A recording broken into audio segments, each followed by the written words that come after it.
শোনো না গো, আমাদের পড়শি ডায়েরি চ্যানেলটা সাবস্ক্রাইব করে পাশে থাকা বেল আইকনটি বাজিয়ে দিও প্লিজ। আর গল্পটি ভালো লাগলে অবশ্যই লাইক কমেন্ট শেয়ার করে দিও।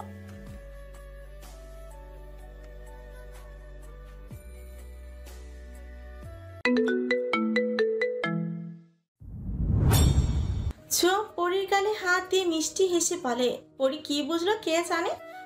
না, তোমার ক্লাস তুমিই খাও। পরী আবার গেমস খেলা শুরু করে দিল। সাদি ছোঁয়ার মাথা হাত বুলিয়ে দিতে থাকে। স্যার আসবো? সিমি দরজা নক করে রিন্ডি নিয়ে বলে। সাদি ল্যাপটপে মগ্ন ছিল। সিমির কথা শুনে ল্যাপটপ থেকে চোখ ফিরিয়ে এক পলক সিমির দিকে তাকায়। এসো। সিমি গুটি গুটি পায়ে এসে খাটের সাইডে দাঁড়ায়।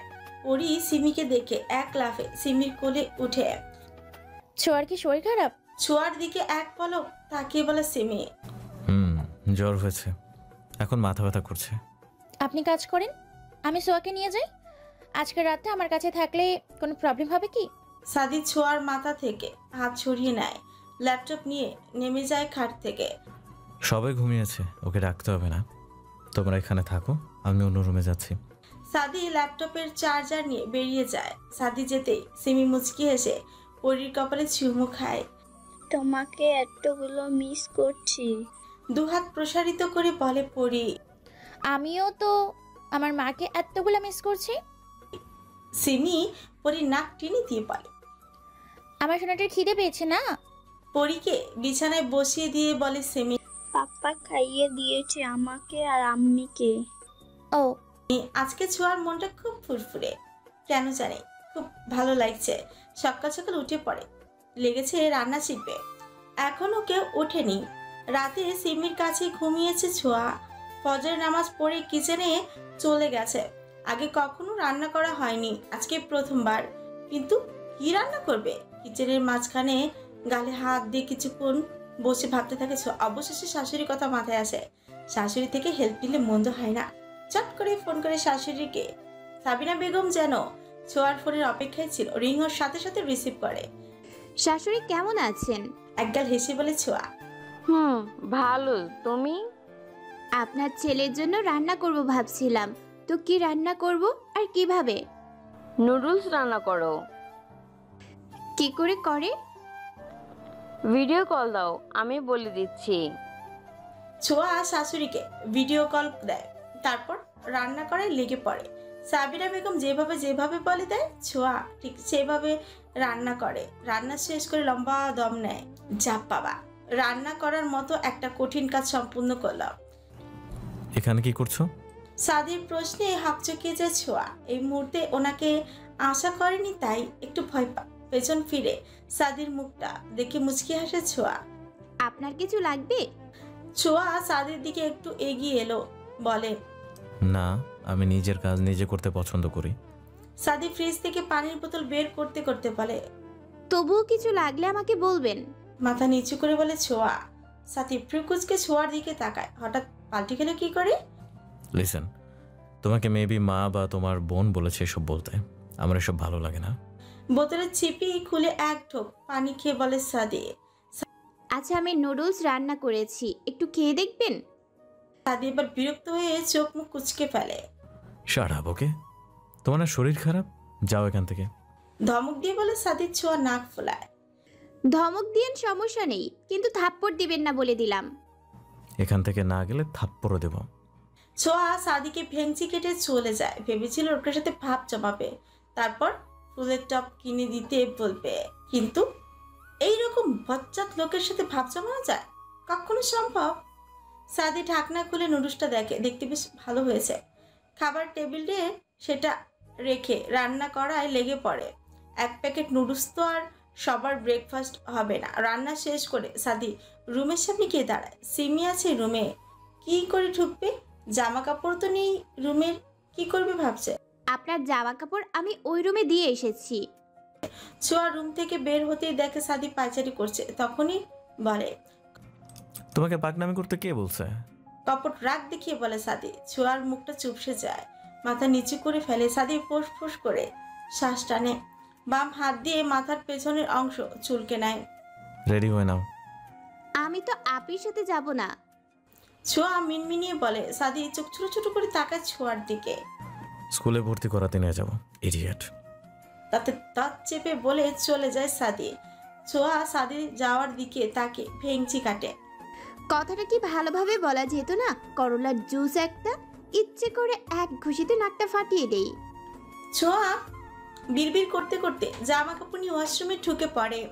আজকে প্রথমবার সাদির সাথে বের হবে ভাবতেই হাত পা ছিনছিন করে উঠে ছোঁয়ার। খুব ভালো ঘুম হয়েছে সিমির। 3 বছর পরে আজকে শান্তিতে ঘুমালো। জানালার কাছ ভেদ করে এক টুকরো রোদ্দুর এসে ভর করে সিমির চোখে মুখে। পিটপিট করে চোখ খুলে বুকের উপর ভারী কিছু অনুভব করতে মুচকি হাসে। মুচকি হাসি ফুটে ওঠে সিমির অধর কোণে। 2 হাতে আরো একটু নিবিড় ভাবে জড়িয়ে নেয় পরীকে। বড্ড আফসোস হচ্ছে, ইস কেন যে পরীর ছোট্টবেলাটা অনুভব করতে পারলো না। সিফাত সারা রাত নির্ঘুম কাটিয়েছে। পরীকে ছাড়া কখনো ঘুম হয় না ওর। লুকিয়ে লুকিয়ে 10 বার দেখে গেছে পরীকে। এটা অবশ্য ছোঁয়া জানে। ছোঁয়া কালো জর্জেট 3 পিস পরেছে। ফর্সা গায়ে কালো রংটা বেশ মানিয়েছে। ড্রেসিং টেবিলের সামনে দাঁড়িয়ে চুল মুছে ছোঁয়া। আপি ওঠো না, পরীর খিদে পেয়েছি তো। এই নিয়ে 5 বার ডাকলো ছোঁয়া, কিন্তু সিমির কোনো সাড়া নেই। বিরক্ত হয় ছোঁয়া। আজকে হঠাৎ এত ঘুম আসলো কোথা থেকে? সিমি পরীকে বালিশে শুয়ে আড়মোড়া ভেঙে ওঠে, লম্বা হামি দেয়। কোথায় যাবি? ছোঁয়ার দিকে তাকিয়ে এক পলক বলে, স্কুলে ভর্তি হতে যাব। চুল আঁচড়াতে আঁচড়াতে বলে ছোঁয়া। একা? না, হনুমানটার সাথে যাচ্ছি। আচ্ছা সাবধানে যাবি, স্যারের সব কথা শুনবি কেমন? ঠোঁটে হালকা লিপস্টিক আর চোখে মোটা করে কাজল টেনে ঘুমন্ত পরীর কপালে চুমু দিয়ে বেরিয়ে যায় ছোঁয়া। সাদি অফিসের জন্য রেডি হয়ে খেতে বসে গেছে। ছোঁয়াও গিয়ে সাদির পাশে বসে পড়ে। সাদি ছোঁয়ার রান্নাঘরে নুডলস খাচ্ছে না বলে মন খারাপ হয়ে যায় ছোঁয়ার। সাথে রাগও হয়। নুডলসের বাটিটা নিয়ে বেসিনে ভিজিয়ে রাখে ছোঁয়া। সাদি সেদিকে তাকায়ও না, এক মনে ফোন দেখছে আর খাচ্ছে। ছোঁয়া খায় না, দরজার কাছে গিয়ে দাঁড়িয়ে থাকে। মনে মনে পণ করে ওই লোকের রান্না করা খাবার খাবে না। সাদি খাওয়া শেষ করে অফিসের ব্যাগ কাঁধে চাপিয়ে ছোঁয়ার পাশে গিয়ে দাঁড়ায়। চলো। বলে আগে আগে বেরিয়ে যায়। ছোঁয়ার আগে গজগজ করতে করতে পেছনে হাঁটতে থাকে। সাদি ড্রাইভ করছে আর ছোঁয়া গাল ফুলিয়ে বসে আছে। খিদে পেট চুচু করছে। সেই গতকাল বিকেলে খেয়েছিল আর এখনো পর্যন্ত পেটে কিচ্ছু পড়েনি। কেন যে সাদির উপর রাগ দেখাতে গিয়ে নাকে চলে আসলো। নিজের উপরই রাগ হচ্ছে ছোঁয়ার।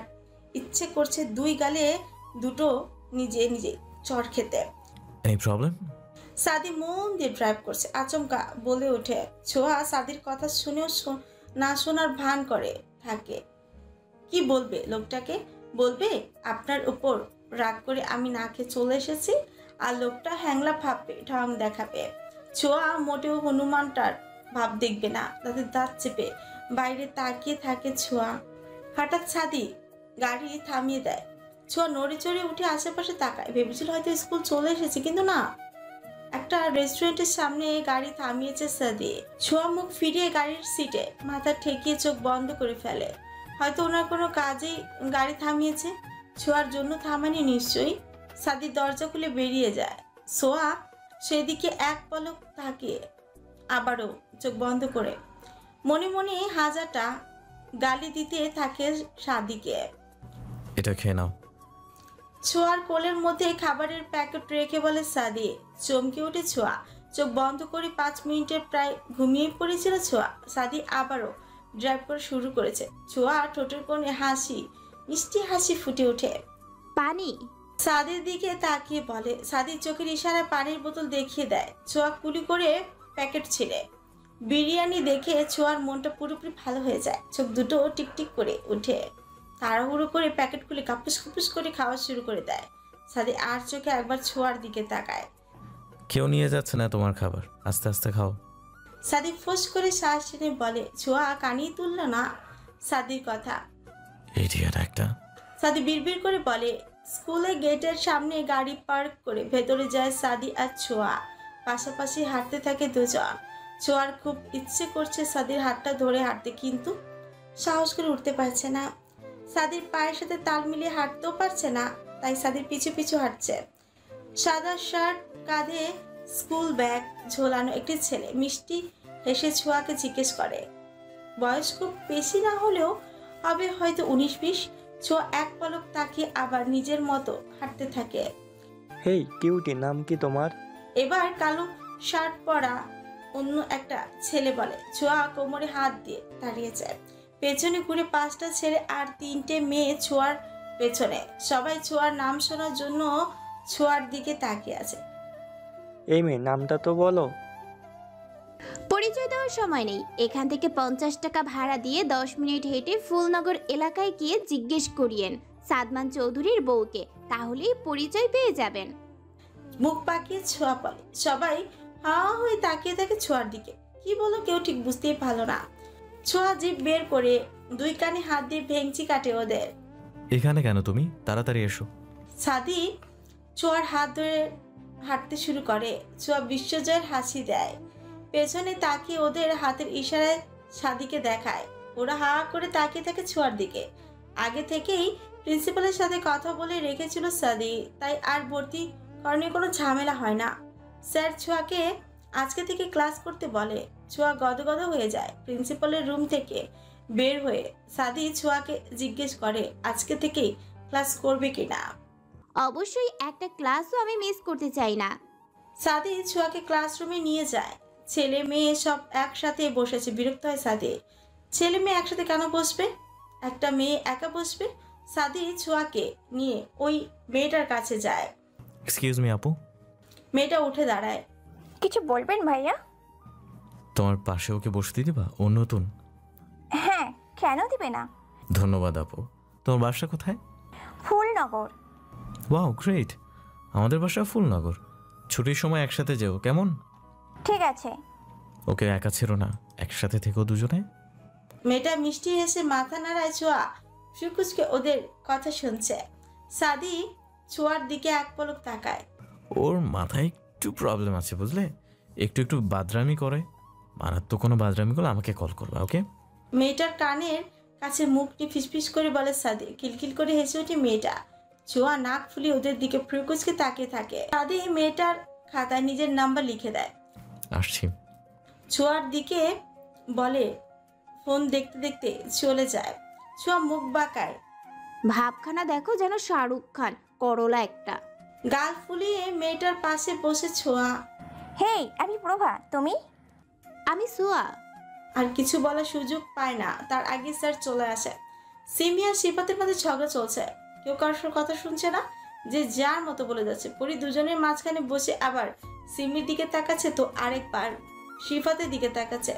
দুজনের চিৎকার চেঁচামেচি, বেচারা পরি মাথা ধরে যাচ্ছে। পাকা 1 ঘন্টা বকবক করার পরে দুজনে ক্লান্ত হয়ে বসে পড়ে। জোরে জোরে শ্বাস নিচ্ছে সিমি আর সিফাত। সিমি পরীকে নিয়ে যাবে কিন্তু পরি যাবে না। খুব মন খারাপ হয়ে যায় সেমের। মায়ের থেকে বাবার বড় হয়ে গেল। চোখের কোণে চিকচিক করছে পানি।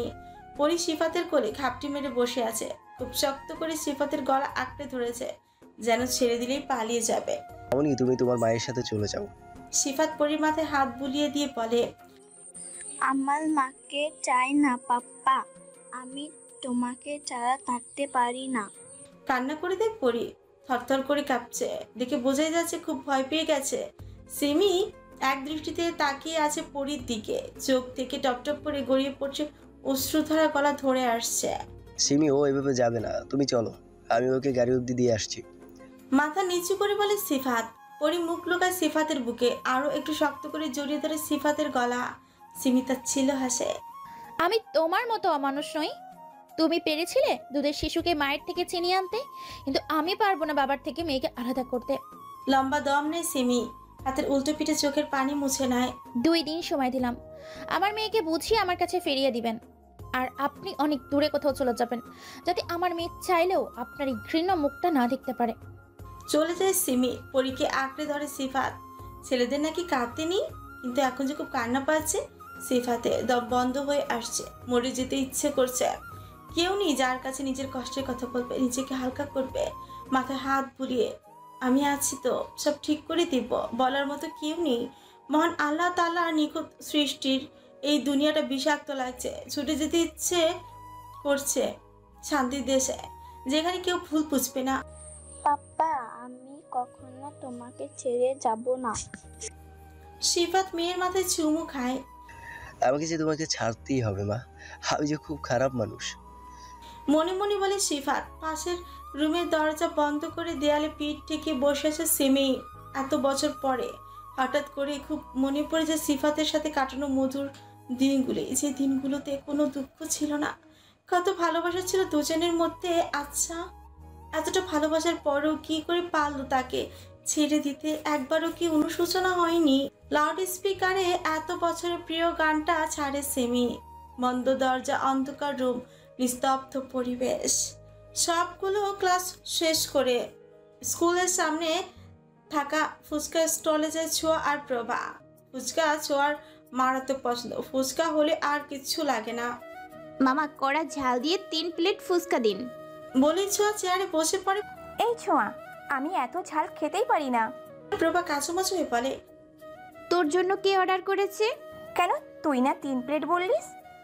সবগুলোই আমার জন্য, তুই খেতে চাইলে অর্ডার দে। ছোঁয়া ফোন দেখতে দেখতেই বলে। প্রভা প্রকুচকে কিছুক্ষণ তাকিয়ে থাকে ছোঁয়ার দিকে, তারপর নিজের জন্য অর্ডার দেয়। খাওয়া শেষ করে দুজনেই হাঁটতে থাকে ফুটপাতে রাস্তা ধরে। উদ্দেশ্য আজকে হেঁটেই বাসায় যাবে। প্রভা নিজের বয়ফ্রেন্ডের গল্প শোনাচ্ছে ছোঁয়াকে। ছোঁয়া মন দিয়ে শুনছে। হঠাৎ ছোঁয়ার চোখ যায় মেইন রোডের পাশে থাকা কফি শপের সামনে সাদি দাঁড়িয়ে আছে। তার সামনে দাঁড়িয়ে আছে ভীষণ সুন্দরী একটা রমণী। সাদিকে আঙ্গুল তুলে কিছু বলছে, আর সাদি বারবার হাত ধরার চেষ্টা করছে, কিন্তু মেয়েটা ধরতে দিচ্ছে না। বুকের ভিতর থপ করে উঠে ছোঁয়ার। এক দৃষ্টিতে তাকিয়ে দেখতে থাকে ওদের। কি সুন্দর মানিয়েছে সাদির সাথে তো ছোঁয়া বেমানান। ছোঁয়া কোনো দিক দিয়ে সাদির যোগ্য না। মুচকি হাসে ছোঁয়া। ছোঁয়া, ওই দেখ তোর ভাইয়া। প্রভার কথা চমকে ওঠে ছোঁয়া। প্রকুচকে তাকায় প্রভার দিকে। এদিকে কি দেখছিস? সামনের দিকে তাকা। প্রভা ছোঁয়ার মুখটা সামনের দিকে ঘুরিয়ে দেয়। আমার বর উনি, ভাই না। বিড়বিড় করে বলে ছোঁয়া। প্রভা সেটা শুনতে পায় না। বড় বড় পা ফেলে সাদির দিকে এগিয়ে যায় প্রভা। ছোঁয়া ওখানে দাঁড়িয়ে থাকে। হে ভাইয়া। প্রভাকে দেখে চমকে উঠে সাদি। তুমি এখানে? মেয়েটির দিকে এক পলক তাকে ঋণ ঋণিয়ে বলে সাদি। আমি আর ছোঁয়া এই দিক দিয়েই বাড়ি যাচ্ছিলাম। একগাল হেসেই বলে প্রভা। সাদমান, এটা কে? মেয়েটি বুকে হাত গুজে সরু চোখে সাদির দিকে তাকিয়ে পড়ে। মেঘলা, তুমি এখন যাও, আমি পরে কথা বলবো তোমার সাথে। মেয়েটা আর কপালে 3টে ভাঁজ ফেলে সাদির দিকে তাকিয়ে থাকে। ও কোথায়? সাদি জিজ্ঞেস করে। ওই তো। প্রভা দূরে দাঁড়িয়ে থাকা ছোঁয়াকে দেখিয়ে বলে, চলো। প্রভা আর সাদি ছোঁয়ার কাছে আসে। ছোঁয়া তাকায় না সাদির দিকে, মাথা নিচু করে থাকে। সাদি ছোঁয়ার বাম হাতটা নিজের হাতের মুঠোয় পড়ে নেয়। ছোঁয়া চমকে ওঠে, তাকায় সাদির দিকে। এই রাস্তায় কখনোই আসবে না। হেঁটে কেন বাড়ি ফিরতে হবে? আমি তো টাকা দিয়ে এসেছিলাম। তাহলে একদম পণ্ডিতি করবো না বলে দিলাম। সাদি ছোঁয়ার হাত ধরে হাঁটতে হাঁটতে বলে।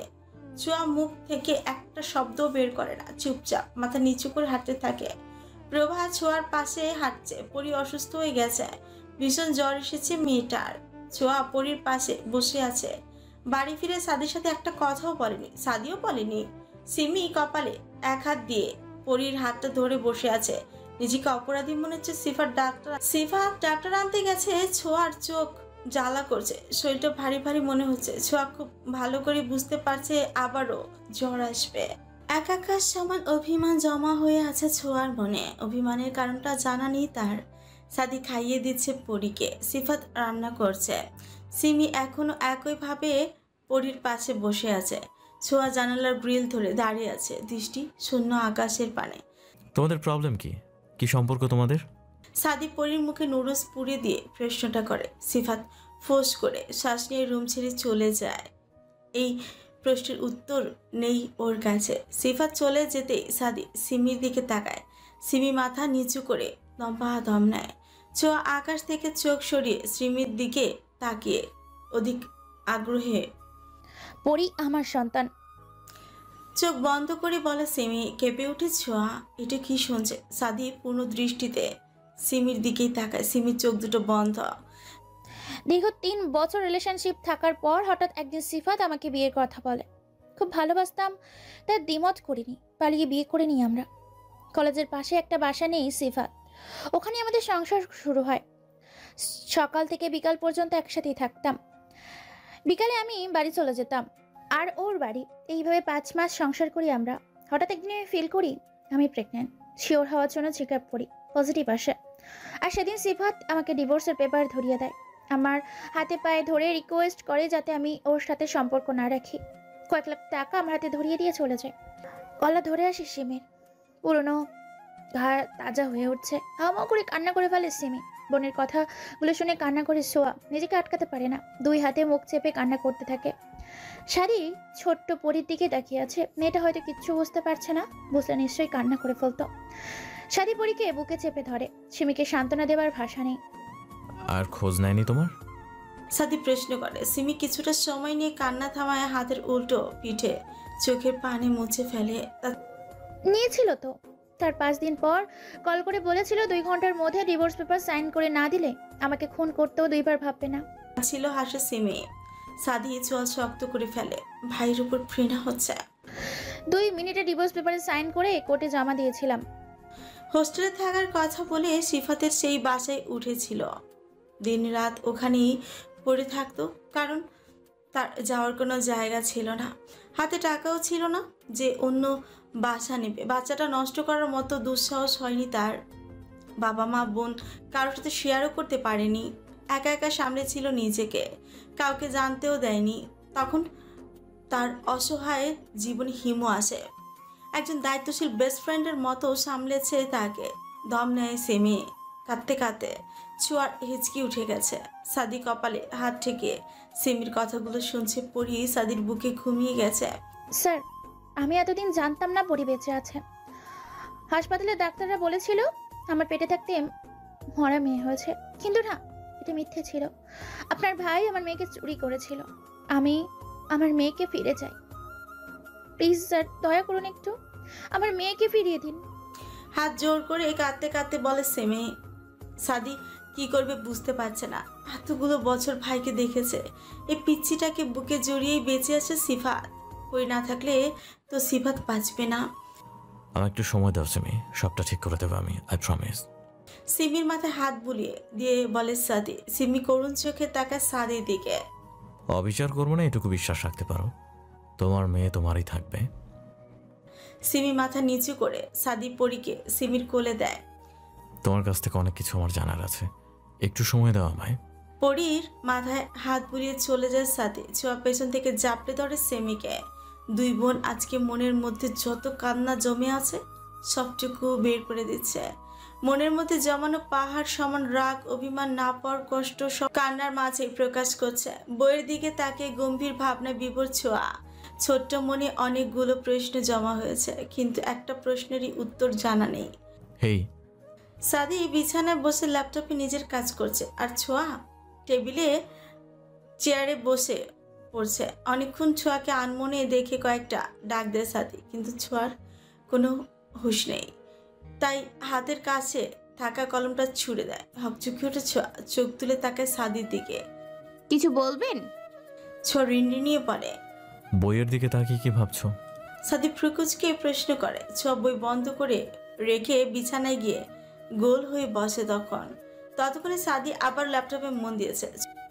আজকেও আপনাকে বেলি ফুল কে দিয়েছে? ছোঁয়া মাথা নিচু করে প্রশ্ন করে।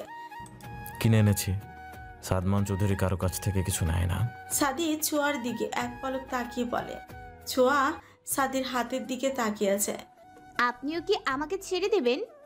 সাদির চোখের দিকে তাকিয়ে বলে উঠে ছোঁয়া। সাদি কপালে 3টে ভাঁজ ফেলে সরু চোখে তাকায় ছোঁয়ার দিকে। কত বয়স তোমার? ছেড়ে দেওয়ার কি বুঝো তুমি? হ্যাঁ, ধমক দিয়ে বলে সাদি। ছোঁয়া চমকায় না, সাদির চোখ থেকেও চোখ সরায় না। আমার না মনে হচ্ছে আমি আপনার প্রতি দুর্বল হয়ে পড়ছি। ভালো লাগে আপনাকে, খুব বেশি দুর্বল হওয়ার আগেই না হয় আমাকে ছেড়ে দিন। আমি আপের মতো কষ্ট লুকিয়ে রাখতে পারি না, আর কষ্ট পেতেও চাই না। শান্ত গলায় বলে ছোঁয়া। চোখের কোণে এক বিন্দু পানি জমেছে। সাদি কিছুক্ষণ তাকিয়ে থাকে ছোঁয়ার দিকে, তারপর চোখ সরিয়ে নেয়। ছোঁয়ার কথার উত্তর দেয় না। ছেড়ে দেবেন? আবার বলে উঠে ছোঁয়া। হয়তো। সাদি কোল থেকে ল্যাপটপটা নামিয়ে ছোঁয়ার 2 বাহু ধরে শুইয়ে দেয় ছোঁয়াকে, তারপর গলা অবধি কম্বল টেনে দেয়। তুমি ঘুমাও, আমি তোমার মাথায় হাত বুলিয়ে দিচ্ছি। ছোঁয়ার চোখ দুটো বন্ধ করে দিয়ে পড়ে। সাদি আবারও কোলের উপর ল্যাপটপ নিয়ে কাজ করতে থাকে আর অন্য হাত দিয়ে ছোঁয়ার মাথায় হাত বুলিয়ে দিতে থাকে। আপনি আমাকে ছেড়ে দিলে আমি আপির মতো আপনার জন্য অপেক্ষা করব না, সাথে সাথে আপনার থেকেও দ্বিগুণ কিউট ছেলেকে বিয়ে করে নেব। আপনার প্রতি আমার কোনো ইন্টারেস্ট নেই, হনুমান একটা। মুখ বাঁকিয়ে বলে ছোঁয়া। সাদি বাঁকা চোখে তাকায় ছোঁয়ার দিকে। ছোঁয়া ভেঙচি কেটে পেছন ফিরে যায়।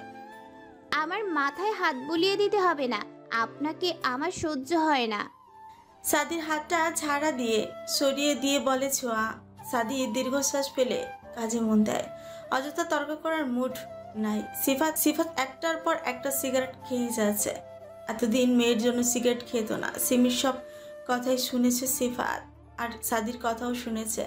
সাদি যখন সিমিকে কথা দিচ্ছিল তোমার মেয়ে তোমারই থাকবে, তখন সিফাতের বুকের ভিতর রক্তক্ষরণ হচ্ছিল। কি করে থাকবে মেয়েকে ছাড়া? আর পরিও তো সিফাতকে ছাড়া থাকতে পারে না। কি হবে এবার?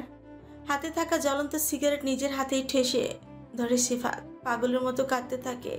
ছোঁয়া ঘুমিয়ে যেতে সাদি আবারও ছোঁয়ার মাথায় হাত রাখে। খুব যত্নে মাথায় হাত বুলিয়ে দিতে থাকে। বিয়েটা ভেঙে দিয়েছে সিমি। মেয়েকে নিয়ে বাকি জীবনটা কাটাতে চায় ও। হিমুকে বলাতে হিমুও দ্বিমত করেনি। সিমির সিদ্ধান্তকে সম্মান করেছে। সাদির বাড়িতেই কটা দিন থেকে যাবে সিমি। মেয়েকে রেখে এক পাও নড়বে না। এদিকে পড়ি সিফাতকে 1 মিনিটের জন্য চোখের আড়াল করতে চায় না, যেন চোখের আড়াল করলে হারিয়ে যাবে। একদিনের মধ্যে সাদি ছোঁয়ার জন্য স্কুল ড্রেস বানিয়ে এনেছে, সাথে সাদা জুতো। সকাল সকাল ছোঁয়া স্কুল ড্রেস পরে চুলে দুটো বিনুনি গেঁথে ব্যাগ কাঁধে ঝুলিয়ে স্কুলের দিকে রওনা হয়। সাদি ওর জন্য ব্রেকফাস্ট বানিয়েছিল, সেটাও খায় না। 3 রাস্তার মোড়ে ছোঁয়া দাঁড়িয়ে আছে প্রভার অপেক্ষায়। 10 মিনিট পর প্রভা আসে। তারপর দুজনই হাঁটতে থাকে। স্কুলের বাম সাইডে একটা উকিলের চেম্বার দেখতে পায় ছোঁয়া। বাবার থেকে শুনেছিল উকিলটা নাকি ডিভোর্স করিয়ে দেয়, তাই স্কুল ছুটির পরে উকিলের সাথে কথা বলতে যাবে। স্কুলের গেটের সামনে দাঁড়িয়ে থাকতে দেখে সেই দিনকার ছেলেগুলোকে দেখে। ছোঁয়া ওদের দিকে তাকিয়ে ভেঙচি কাটে। ছেলেগুলো ছোঁয়ার দিকেই তাকিয়েছিল। ছোঁয়ার ভীষণ রাগ হয়। কেন তাকিয়ে থাকবে ওর দিকে? নজর লেগে যাবে না? প্রভা চল তো আমার সাথে। প্রভার হাত ধরে টেনে ছেলেগুলো সামনে নিয়ে দাঁড় করায় ছোঁয়া। 3টা ছেলে ওখানে। প্রভার হাত ধরে টেনে ছেলেগুলোর সামনে গিয়ে দাঁড়ায় ছোঁয়া। 3টে ছেলে ওখানে। 3জনই নড়ে চড়ে দাঁড়ায়। প্রবলেম কি আপনাদের? আমি জানি আমি সুন্দর, তাই বলে এভাবে তাকিয়ে থাকবেন? আমার নজর লেগে যাবে না? আমাকে কালো করে দেওয়ার ধান্দা না? কোমরে হাত দিয়ে রাগী কণ্ঠে বলে ছোঁয়া। ছেলেগুলো বড় বড় চোখ করে তাকায় ছোঁয়ার দিকে। বোঝো ঠালা, বললাম না তাকাতে, আর এনারা চোখ বড় বড় করে তাকালো। বলি জীবনে কি মেয়ে দেখেন নাই? চিল্লিয়ে বলে ছোঁয়া। প্রভা করুণ চোখে তাকিয়ে আছে ছোঁয়ার দিকে। আমরা যে তোমার দিকে তাকিয়েছিলাম এটা তুমি কি করে বুঝলে? সোহান নামের ছেলেটা বলে ওঠে। আমাকে কি কালা মনে হয়? কেউ আমার দিকে তাকিয়ে থাকবে আর এটা আমি বুঝতে পারবো না? How funny. মুখ বাঁকিয়ে বলে ছোঁয়া। কোন ক্লাসে পড়ো মামুনি? রনি নামের ছেলে একগাল হেসে বলে। ছেলে কোন ক্লাসে পড়ে? এটা প্রশ্ন করাতে দাঁত কেলানোর কি হলো? জীবনেও তো মনে হয় দাঁত ব্রাশ করেন না। এটা থমথমে খেয়ে যায়। কি হচ্ছে এখানে? কর্কশ গলায় কথা শুনে চমকে উঠে ছোঁয়া। এক লাফে প্রভার পেছনে গিয়ে লুকায়। প্রভার মুখে হাসি ফুটে ওঠে। ছেলেগুলো কোনো দিক না তাকিয়ে এক দৌড় দেয়। এই ধানি লঙ্কাকে বিশ্বাস নেই, যদি উল্টোপাল্টা বলে গণধোলাই খাওয়ায়। প্রভা ভাইয়া দেখেন না, অযথাই ঝগড়া করছিল। একগাল হেসে বলে। সাদি ফ্রুকুচকে তাকায়। সামনে এসো। ধমক দিয়ে বলে সাদি। ছোঁয়া শুকনো ঢোক গিলে গুটিসুটি পায়ে প্রভার পেছন থেকে সামনে গিয়ে দাঁড়ায়, মাথা নিচু করে। দাঁতে সকালে খেয়ে আসুনি কেন? আমি কি অফিস বাদ দিয়ে তোমার জন্য খাবার নিয়ে আসবো আর তোমার পেছনে পেছনে ঘুরবো? দত চেপে বলে সাদি। সরি। ঋণ ঋণিয়ে বলে ছোঁয়া। হিজাব ছিল না ড্রেসের সাথে? সাদি প্রশ্ন করে। ছিল তো তোমার হিজাব কই? এক্সট্রা ওড়না কই? ফিটার খাওয়া শিশু তুমি? মেঘের মতো গর্জন তুলে বলে সাদি। ছোঁয়া কেঁপে ওঠে, চোখ মুখ খিচে বন্ধ করে ফেলে। বুকটা ধুকপুক ধুকপুক করছে। যখন তখন গালে ঠাস ঠাস করে চট পড়বে। চড় খাওয়ার জন্য মোটেও প্রস্তুত নয় ছোঁয়া। প্রভা গুটিসুটি মেরে এক কোণায় দাঁড়িয়ে আছে। সাদমান হয়েছে তোমার, চলো লেট হচ্ছে। ফোন টিপতে টিপতে মেঘা নামের মেয়েটি এগিয়ে এসে বলে। মেঘাকে দেখে ছোঁয়া গাল ফোলায়। সাদি চোখ বন্ধ করে জোরে শ্বাস নেয়। ছোঁয়ার হাত টেনে হাতের মধ্যে খাবারের বক্সটা ধরিয়ে দিয়ে হনহনিয়ে চলে যায়। মেঘা এক পলক ছোঁয়ার দিকে তাকিয়ে সাদির পেছনে চলে যায়। প্রভা হা করে তাকিয়ে আছে মেঘার দিকে। এই ছোঁয়া, কি কিউটি রে মেয়েটা। সাদি ভাইয়ার সাথে তো যা মানিয়েছে না, ফাটাফাটি। খুশিতে গদগদ হয়ে ছোঁয়ার হাত জড়িয়ে ধরে বলে প্রভা। খুব খুব মানিয়েছে। মলিন গলায় ছোঁয়া বলে। চল ক্যান্টিনে বসে খেয়ে নিবি তুই, তারপর ক্লাসে যাব। খাবো না রে।